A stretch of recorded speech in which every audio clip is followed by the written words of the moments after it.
So it's yesterday I posted what I consider to be my vlog number 1. So this is vlog number 2. Yesterday I decided that I will run away from my regular life, and my regular life is very good. I'm in love with my husband. I have a nice home. I have good income. I don't need money. My children, I love my children. My children love me. My family loves me. I love my family. All is well at home. And I'm now go off in a really exciting way to reinvent myself, to become a fashion designer. Yes, that's so exciting because I stay up all night sewing, and in my heart is the fact that I want to be a fashion designer. This is the new me. So yesterday I posted the video about running away from home and go see what I can do to become a fashion designer, like a world famous fashion designer, like Vivienne Westwood. I love Vivienne Westwood and I want to be just like her. So I got on my penny, my bicycle, got my water, got jacket, get everything, and went out the door. Okay, I've been teaching at my school called Parallel University for 5 years now. I started that in 2012, and I'm like listening to my spirit guide, which is this voice in my head, who helped me started this school, Parallel University, and now Parallel University is like on hiatus, and I am like, sorry, I'm I'm so emotional right now. Like, I'm both super excited and super scared. I think this is like what it meant to be alive. Like, I am there's this like energy just racing up and down my body. Like, I can't tell what is excitement and fear, and it's just all mingled together. And okay. So to backtrack, I have Parallel University. I've been teaching this thing called Synchronicity freestyle travel, which means the technique will give you will free you from your mind and help you listen to your heart. And the voice in my head that I call spirit guide, I consider that my highest self and my gut feeling. And I consider that voice a guidance to me, right? So in Synchronicity freestyle travel, what you do is you just walk out the door and you just listen to the voice in your head and you go. Like, okay, now I'm going to be guided by my spirit guide to go realize my goal as the world famous Jenny Funkmeyer fashion designer. Go out there and show me how to do it. I'm on my bicycle. I got my water. I ran away from home. So what should I do? So I can hear my spirit guide really well. So he right away said, go to Pico Union. By the way, if you want to see pictures accompanying what I'm saying, you can go to my Instagram post. I have posted picture all along the way yesterday. So there are pictures accompanying what I'm saying right now. But I don't have it in this video because I don't have it to edit the video. I have to do it live because I can't deal with editing. I'm really low tech It's really interesting. My previous life, my past life as Vivi Shu, I was a filmmaker. I could shoot, I could edit, I could put projects together. I was a really good filmmaker. But as this current version of me, Jenny Funkmeyer, I have no interest in making movies at all. So the only thing I could do, not that I cannot learn or actually do it. I went to film school. I was a filmmaker for 25 years, but somehow this new version of me is not a filmmaker. I refuse to make films. So there I am, here I am, uh, in a live video, which is the only way I can manage to put up videos. And my husband, Otis Funkmeyer, really encouraged me to put up videos. And so here I am. Thank you, Otis. Thank you for watching. And here's my videos. But anyway, what am I saying? Yes, so if you want to see, I'm going to tell you what happened yesterday, which is the day I ran away from home. I'm going to tell you what happened the rest of the day. This is the day after I ran away from home. And if you want to see pictures accompanying what I'm telling you, you can go to my Instagram post. Okay, so here I'm going to tell you what happened yesterday after I ran away from home. I'm telling you that I went out the door and I tell my, using a technique called Synchronicity freestyle travel that I talked about in Parallel University all the time, telling people to get out of their house and listen to your spirit guide, tell you where to go and just go there. So I went out and I said, okay. So, and my spirit guide said, Pico Union. And I am like, sure, you know, Pico Union. Where is Pico Union? And I go to Google Maps and I type Pico Union and it, bing, it, Google Maps came up with the red dot. Psh, Pico Union right there. So I took the expo line down to Pico Station, Staples Center. I took and went down Pico to where Google Maps said Pico Union is. And you know, the red dot wasn't where Pico Union is the cross street between Pico Street and Union Street. And that district is called Pico Union. I never knew that. I lived in Los Angeles for 45 years and I have never been to this area called Pico Union. I didn't even know this area. I vaguely know there's an area called Pico Union. Of course, it's like there's Culver City, there's downtown Los Angeles, there's Santa Monica, there's Venice, and then there's Pico Union, right? But I never pay attention to Pico Union because Pico Union is where it's a Hispanic area. This is where in Los Angeles, it turned out that, and I didn't know that. This is also something I live in for 45 years in Los Angeles. I didn't know that. Los Angeles, the city of Los Angeles consists of 45% Hispanic people. Now, I am from, even though my skin is white, I mean, my skin is yellow, I'm kind of from the for lack of a better word, the white people, you know, the hipster. yeah, that's it. That's a good word. I'm from the hipster crowd, and you know, like Hispanic people, like, you know, especially Pico Union, like the real down home Hispanic people. I'm so ashamed. I'm only like look at them as my gardeners, my my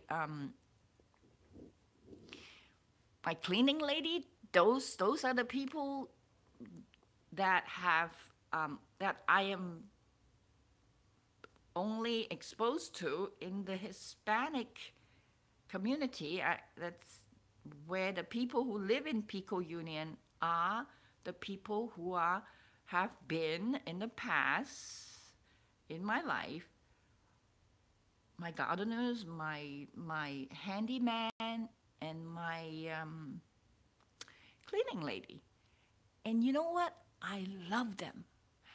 I really love.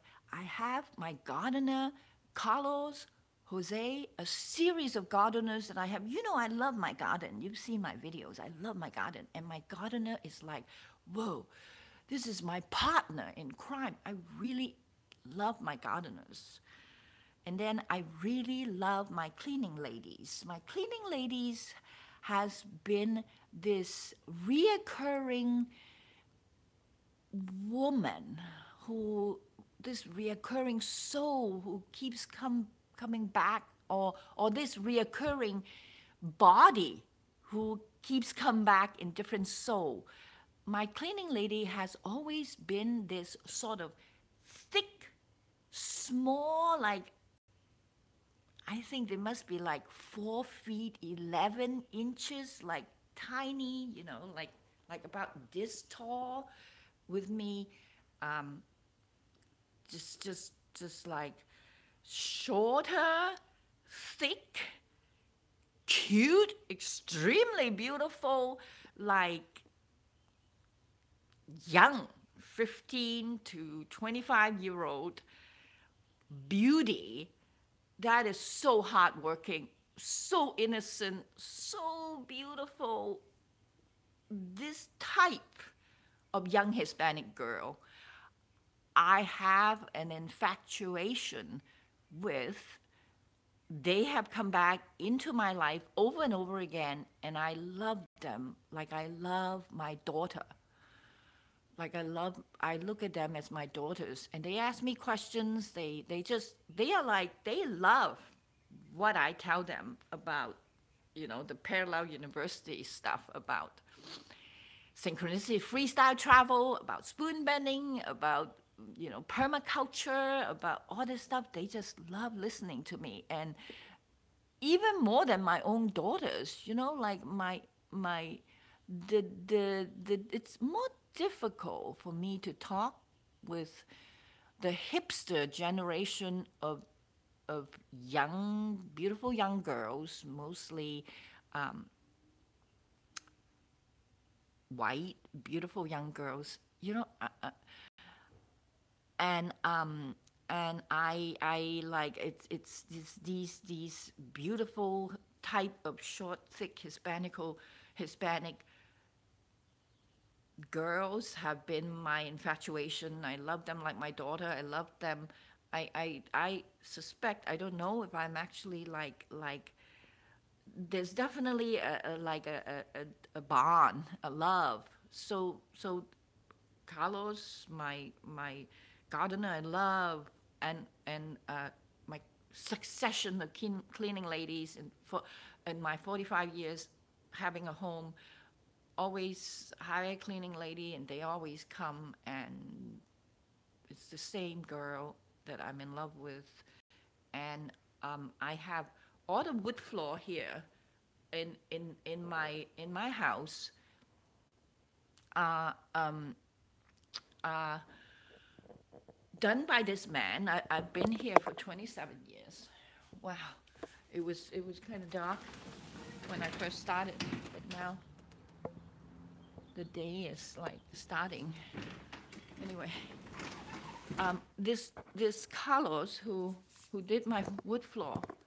It's another Carlos. So that's isn't that interesting? There's like Carlos in my life whom I love. I'm like, I love so much that sometimes I'm like, ooh, maybe there's a past life connection. I like to make stories in my head.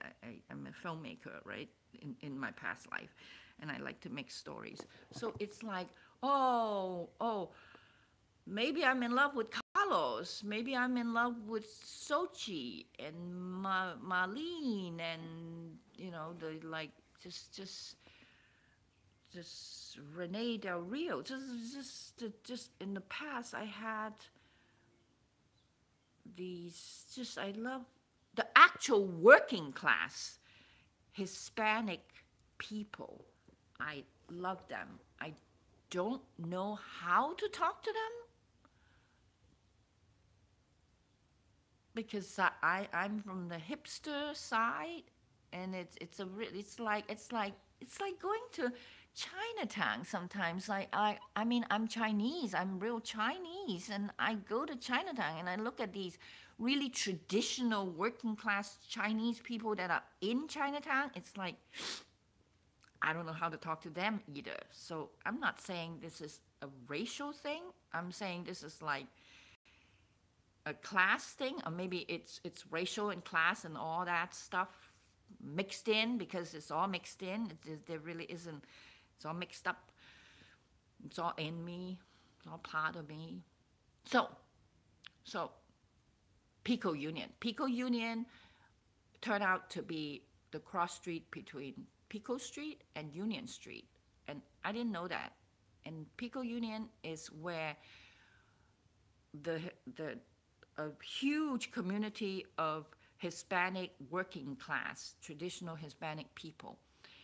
Pico Union, the it's a big area, and that's where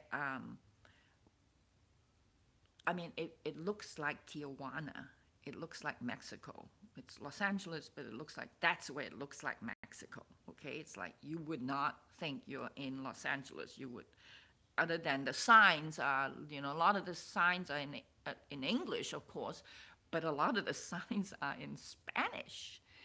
So it's like going to I don't know, for me, if I were to go back to my own culture, I would go to Chinatown and talk to the old ladies there who are clinging on to their Chineseness. So these people here, I should go.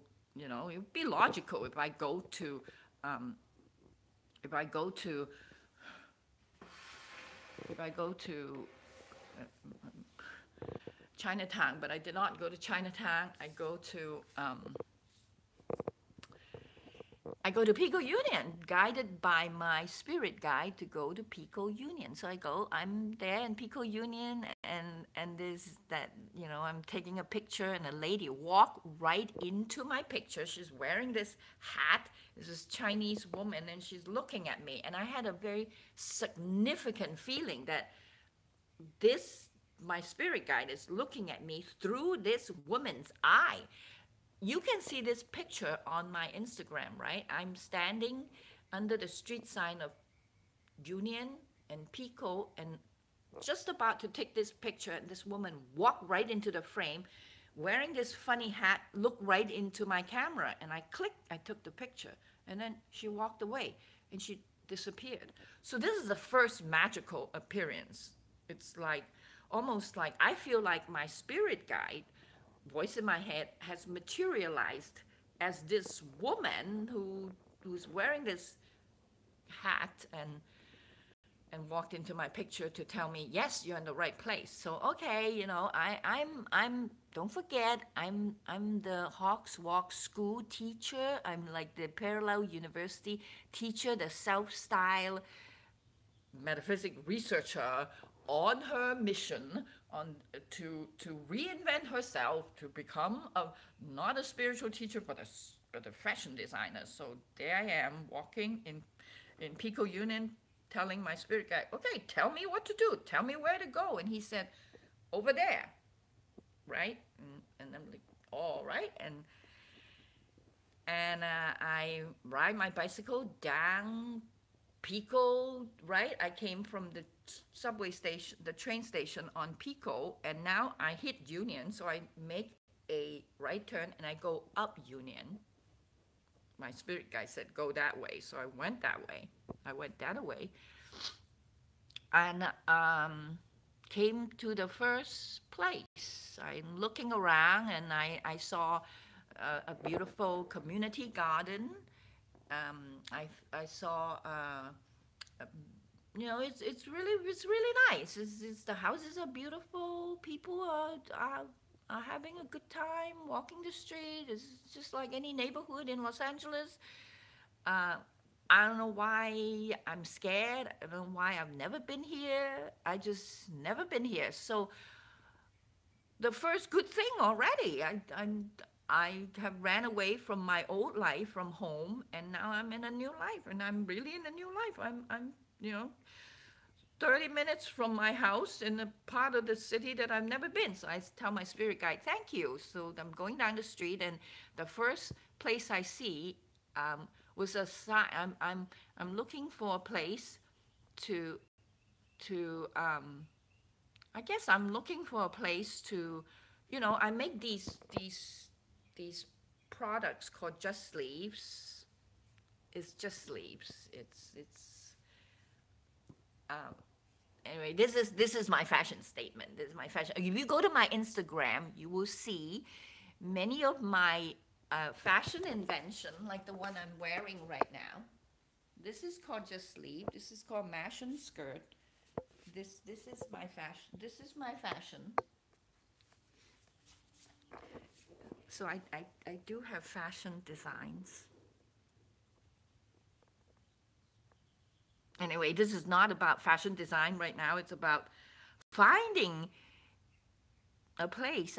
So I'm looking at this, and it says room and board, the Copeland Catholic Center. That's hey, room and board. That's great. And my and I'm like, look, there's a number there. It says call this number for room and board. I said, well, that's interesting, huh? I mean, if I call this number and then they answer, I could say, well, can I live here? And at least I'll be talking to someone in a Catholic organization that gives room and boards, and just to have a conversation, right? And I'm Catholic myself, even though I was baptized Catholic. There's something really, really Catholic about me. Maybe because I went to 12-year Catholic girls' school, and I'm very. I was trained, and also one of my spirit guide, which is sitting right over here. His name is Philippe, and he is the third person who joined the historic person who we now know as Jesus of Nazareth. So in my uh, pool of spirit guides around me is actual Jesus himself. I call him Philippe, but it's really Jesus. It's Jesus himself, right? The teacher who once was Jesus, who taught to love and to not retaliate, and to love no matter what, the unconditional love. That guy, uh, he is my spirit guide. And if you read my book, um, my book, Magnum Opus, My Life Story, Book 2, I talk all about Philippe, how this spirit guide came into my life, how Jesus came into my life, and it's he's the historic Jesus. He's not the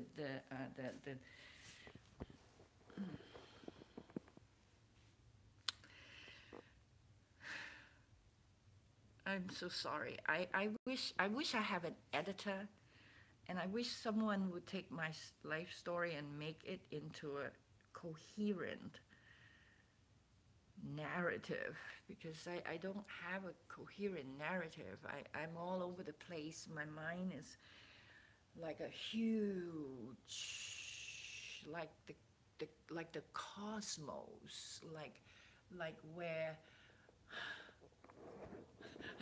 I'm all over the place. I'm here. I'm there. I'm in a realm that is just all stardust, and then I'm back here as a person, and then back on Earth, and I wig in and out of the other realm and here. So If I seem completely incoherent to you, I'm sorry and I understand. I am incoherent. It's very hard to follow my narrative. Anyway, so here I go. I called a room and board place. But then of course there was no answer, and they said leave a message. So I left a message. They said, hi, I guess I'm looking for room and board down here. I wonder if you could please call me back. What I want to do. And I'm like, oh, what do I want to do? And these words just came out of my mouth. I want to hire two seamstresses to help me sew my fashions, because I can only sew straight lines. I cannot sew. I don't know how to make actual clothes. So I want to hire two seamstresses. I want to be in the room sewing with the seamstress. And then after we sew, whatever we have sewn together, we will hang it up and we will show it. And people will come and buy it. It's all in the same place. So this is why I want to live in your place. Thank you. Please call me back. And then I hung up. And then after I hung up, I'm like, Jenny, what a dummy you are. This is a Catholic, like, charity boarding house. They're not gonna have you, become a world famous Vivienne Westwood fashion designer right here, okay? Stop it. Keep going. So I'm like, So I'm riding on Union and Pico, and I keep going. And while I'm riding on my bicycle, I'm thinking, that's not a bad idea at all. Hire two seamstresses and have them and me all together. We're sewing my. I've been wanting to sew these fashion, but I am so slow. It takes me like days just to make one thing. This sleeves. It takes me days to make things. I'm like, I can never be a fashion designer if it takes me like 3-4 days to make one little thing. And I'm like, no matter how I try, I couldn't sew very well. So I'm like hiring two seamstresses. Oh my God, that's like my dream come true. That's so good, man. And whatever we sew, we'll just hang it up right where we sew it. And then people come and buy it. This is a great plan for me to become a fashion designer. So I'm like, and I look up and like there are all these people with blankets on the ground selling like stuff, and I love stuff, right? I'm like looking, I'm like, oh my God. So they have stuff like, you will see the pictures on my Instagram again, like rusty tools, like, why would anybody sell rusty tools? And shoes, like hundreds of pairs of shoes, and DVDs, like DVDs, and CDs. Who watch DVDs? Who watch CDs? I mean, you can get it streamed. I don't even have a device that plays CD or DVDs anymore. Like, that was a long time ago. I'm like just laughing, having a great time. And I noticed these tiny little, they were selling, these tiny little, not exacto, Swiss Army knife. These tiny little Swiss Army knives. I own this Swiss Army knives over and over again, but whenever I go to, in the last 50 years, I love my Swiss Army knife. But every time I keep it in my purse, and this tiny little Swiss Army knife that has just a scissors and a knife and a toothpick, I use it and I keep it in my purse, and it's really handy. But then every time I go to travel, I go through security and they confiscate my tiny little Exacto, not a Swiss Army knife. It's like, I'm not gonna hijack a plane with this little Swiss Army knife. Can you please don't take my Swiss Army knives? And the security check always takes my Swiss Army knives. So I've given up. I'm like, okay, I'm not gonna have Swiss Army knives anymore. I would just, you know, I would just have none, because I must have lost like 20, 30 of them over the last 10 years traveling. So you know where these confiscated Swiss Army knives went? Right there. I see it right here on the street where people are selling it. I said, how much? He said, $5. He said, give you $1.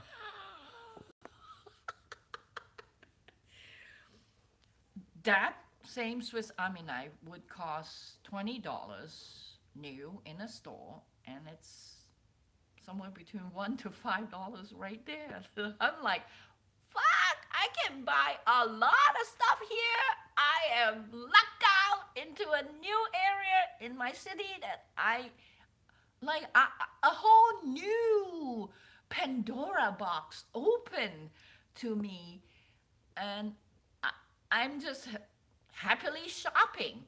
And I look at the food they eat, I'm like, ooh, wow, don't eat that. Don't eat that. You should not be frying. You should like I'm like looking at the food that going, oh, okay, I'm not eating that. I'm not eating churros. I'm not eating, fried bread. I'm not eating the hot dogs smell so good. They are hot dogs with bacon wrapped hot dog. They are so good, and they are cooking it right there with onions, and it smells so good. I'm like, give me, give me, give me, give me. I almost ate it, except, being a hipster, I'm very careful with what I eat. It has to be uncured, wild caught, grass fed, you know, stuff you have to go to Whole Food to buy. And I'm like, gee, it made me really kind of, re-examine my mentality that everything I eat has to be bought from Whole Food. It's like, oh, that's so Marie Antoinette. It's like when they tell Marie Antoinette, oh, the French peasants, they are revolting. And Marie Antoinette famously, supposedly, has said, oh, why are they revolting? And they're revolting because they have no bread. Marie Antoinette said, why don't they eat cake? I feel a little bit like that. I think maybe in past life, I am Marie Antoinette. I do have reoccurring flashes that one of my past life happens in the court, in the Louis French court, because I love that was that Francis Ford Coppola's daughter, Sophia Coppola, made that movie about Marie Antoinette. It is like the style is so amazing. Like, for example, in my on my bicycle, is this box here. I'm going to show you a box from the Marie Antoinette time that really speaks to me. Okay. This is my bicycle, and this is where I keep my lights. You see? This is where I keep my lights. No joke. This is where my bicycle lights are. And look at this style. This is the Marie Antoinette style. Isn't that wonderful? Okay, I don't know why I'm talking about Marie Antoinette. Oh, yes. The reason I'm talking about Marie Antoinette was I feel a little bit like Marie Antoinette, going like, oh, don't eat that kind of hot dog. You must eat grass-fed hot dogs from Whole Food. Like, oh, I feel so Marie Antoinette-ish. And of course, at the same time, I'm flashing into that style, that gold and silver and beige color, like these are my colors. These are the Marie Antoinette colors that I love in that style. And I'm like, oh, that's my fashion design. My mind goes, whoo, over here, whoo, over there. And that's my fashion design. So I'm like looking at the bread and thinking about my design and thinking, this is not a bad idea. What if I find a storefront and like I just, and right here, I'm like, I've never seen Los Angeles. There's no place in Los Angeles like Pico Union where there are just thousands of people walking on the street with blankets selling things. It's like a typical third world scene. And guess what? I grew up in the third world. I grew up in Hong Kong in the 50s. And in the Hong Kong in the 50s, those people, we are like we're the third world. I grew up like that, so this is very close to me, and very this scene, this kind of vibrant street scene. If you go to Hong Kong, go to a place called Wong Guok. This place, my God, thousands of people every square inch, people selling, rusted tools, shoes, DVDs, and CDs, and X-Acto knives, and I mean Swiss Army knife.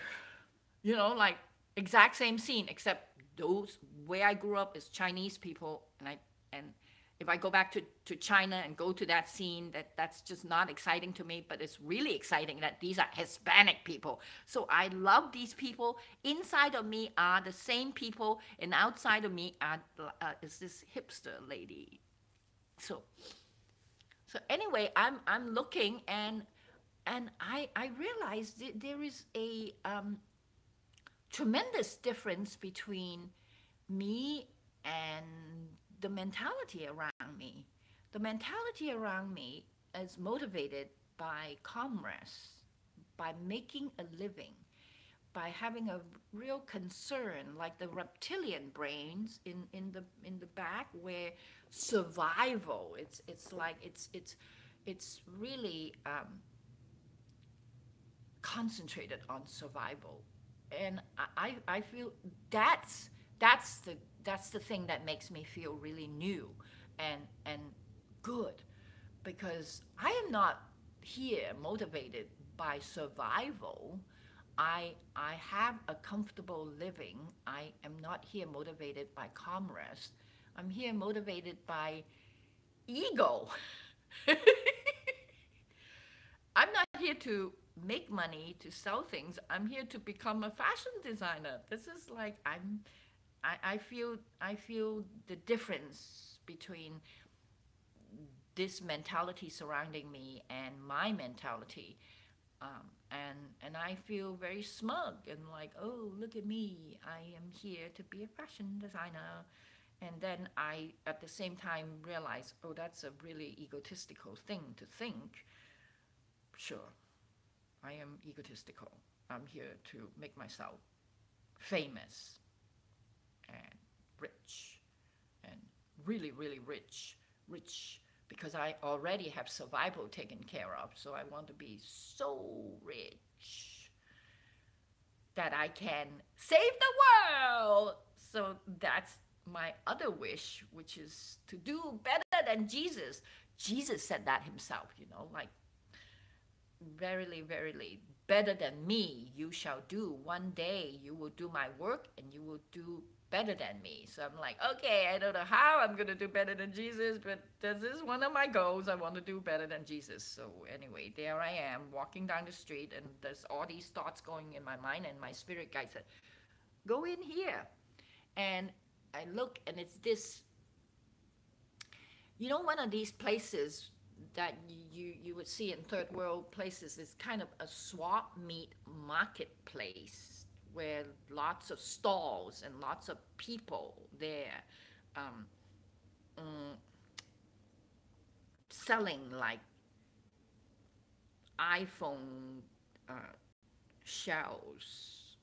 Uh, One stall will sell nothing but iPhone stalls, and another stalls will sell nothing but um, handbags or socks, and another store would just sell shoes. Like, the kind of scene that you see all over the world, swap meet in third world country.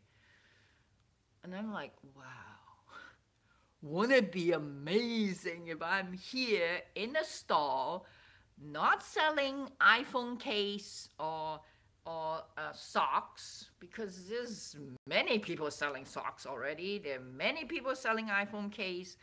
Why don't they? I sell something different. My sleeves. Look at my sleeves. How my fashion. How different it is. What if I rent a stall right here? Put my two ladies that are sewing and or one lady or whatever, and like have a nice couch. You can sit down and I can put the sleeves on you and explain how it works to the client. And I thought, oh, this is a wonderful place. And so I inquire and they say, yeah, you can, they're like, the economy is not so good, so there are many stalls that are not rented. They'd be very happy to rent me a stall. And I'm like, you know what? This is a good idea for my storefront.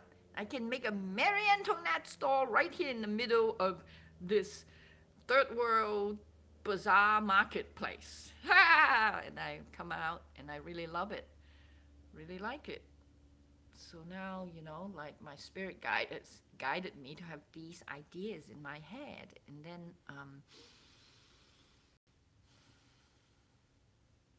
so then I came home. One of the comments from Jennifer Keene, thank you, Jennifer, said, "Oh, Jenny, very good. You ran away for the day from home." And he said, "Don't forget to come home for dinner," which I did, Jennifer. I came home for dinner. And I had a wonderful day yesterday, running away from home, having my fantasy, being guided to open a store in Pico Union. So, this morning, I come home last night, ate dinner, went to sleep, and then this morning I woke up with tremendous fear.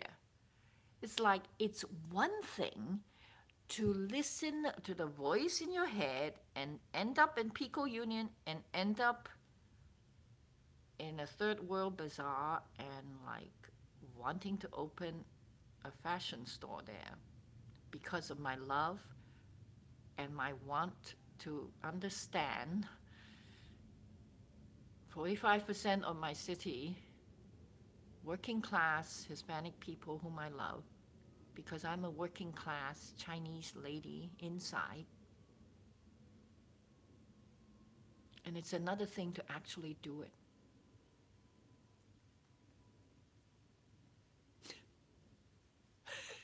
Oh my God.